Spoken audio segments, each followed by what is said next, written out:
good morning. My name's Jay Bowden, as he said. We're really excited about today and talking about export throughout the day. And honestly, it comes down to opening new doors, right? And thinking about global markets and expanding your customer base and meeting people that you don't already know and spreading the market for your business. When I think about that, when I think about opening new doors, I guess I'd ask you even, like when you think about people that discover new worlds and open new doors, who comes to mind? Who? Explorers, absolutely. And specifically, Christopher Columbus, right? And it was Columbus Day on Monday. And we're here to talk about finding new worlds, finding new lands, right, and expanding. And I think Christopher Columbus is the guy that gets the legacy for that, right? 500 years ago. So let's talk about Christopher Columbus just a little bit, right? He started sailing when he was 15. He adored it, right? Throughout his adult life, he took many, many journeys. It wasn't until he was 41, right, in 1492 when Columbus sailed the ocean blue, the rhyme that we all kind of know, right, that he finally got to set sail. But if you go back a little bit, and I think this is where the parallel is to what we're going to talk about today, he looked for funding for 6 years. 6 years, right? Nobody, the church, the government, nobody would support the guy. He was trying to tell people the earth was round.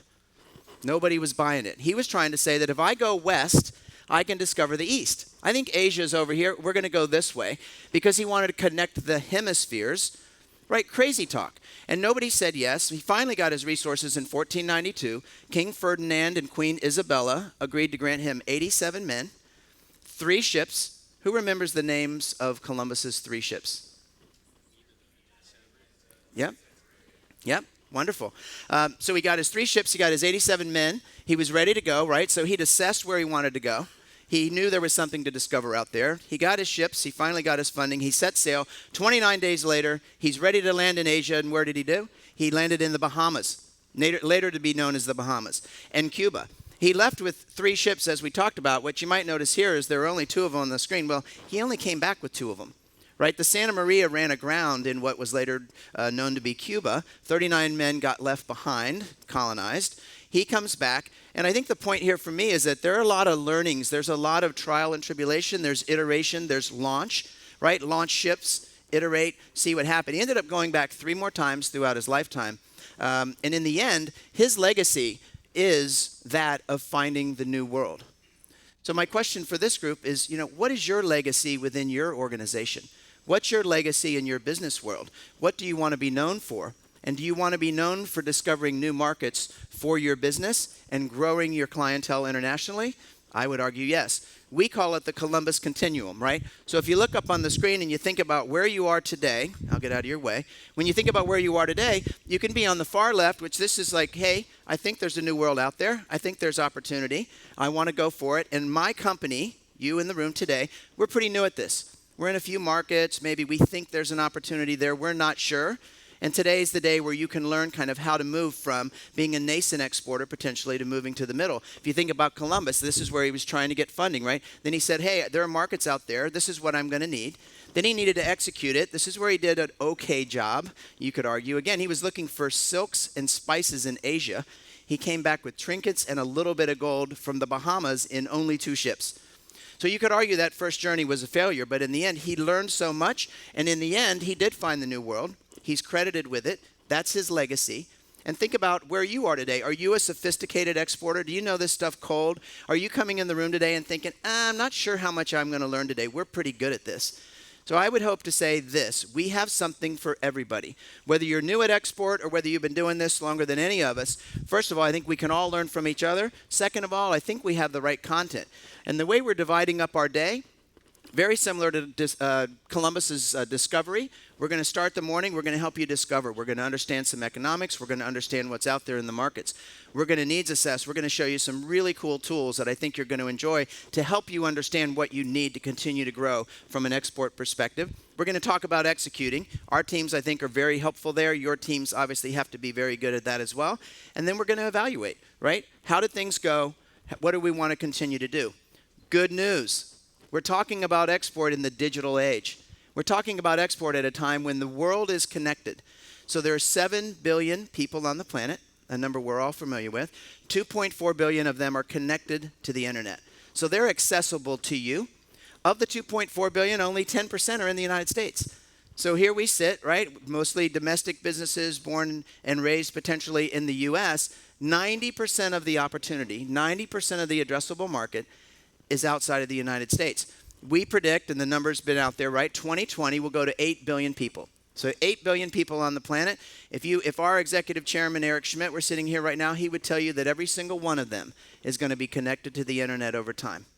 Every single one of them. So your addressable market from a people perspective is huge. So let's think of it a little bit from an economic perspective. I won't make you try and guess this number, but it does have a T in it, which makes it really interesting. Like we really like to focus on things with a B in it. I think everybody likes to build billion-dollar businesses. But $26 trillion is the flow of goods in 2012, according to McKinsey. So $26 trillion is coming outside of one country into another. It's a third of the GDP. So a third of the gross domestic product is export business today. What we're saying here is that in 10 years' time, 10 years from today, 2025, we're going to be an $85 trillion industry. So this idea of flowing from country to country, the things that Columbus was looking for to open up that trade, it's opened up. If you think about addressable market, if you're going looking for your resources, you want your ships, you want your department, you want the things that Columbus needed, and somebody says, I'm not sure there's a there. Like, is it really a big addressable market? I would argue, A, it's already big, and B, it's only going to get bigger. So when you look at these two companies, right, what do you see as the difference between the two? Just what comes to top of mind? No bad answers. Brick and mortar. Come on. Who? Yep. Anything else? Yep. And I think about a couple other things, right, to add to that. One is, Walmart wasn't born on the internet, right? Walmart started at a time when the internet was not here. Think about how many years, and I'd make you guess this one again, but we might be here for a while, that it took Walmart to globalize their business, right? It took 32 years. How many years do you think it took Amazon? 5, 6, 8. All right, we'll go with 3 because that's what's on the slide. So yeah, 3 years, right? So right away, I mean, they're born, they knew, right? They're on the internet already. They know that it's a digital age. People are connected, mobile devices, what's going on in the world, their products. They've been very aggressive there. They build a lot of infrastructure. So I don't think either one is in a better or worse place today. They're both exporting. They both understand the economic value of being an exporter and finding new worlds. One just had a little bit of a more aggressive start than the other. A couple things that we think about here is the amount of demand in export for your products. So I oversee our tech B2B business at Google, right? We divide our businesses into 26 verticals. I oversee tech B2B. For my business and my customers, so I see a lot of them here today, 72% of the demand for their products are coming from outside of the United States. So 3/4 of the searches are happening outside of the United States. So tons of demand out there for us. Who's in the travel industry or represents a company in the travel industry? Yeah. So for you guys, it's 80%. Depending on the company, it can go anywhere from like 55% to 90% of the queries coming from outside the United States. So huge opportunity. Anybody here in the education industry or vertical, as we call it? Yeah, awesome. You guys are in great shape too, right? 70+% of queries, depending on exactly how we're looking at it, are coming from outside the United States. So we talked about flow of goods, we're in good shape. Addressable market, we're in good shape. Demand, we're in good shape. So let's go a little bit further and think about who's exporting already. Again, you guys all had coffee this morning. We have more coffee over here, so I do want an interactive audience. Who would you say is the top exporting country in the world? All right, good. I don't know if it was the coffee or how easy the question was, but $2.3 trillion, right? So absolutely huge.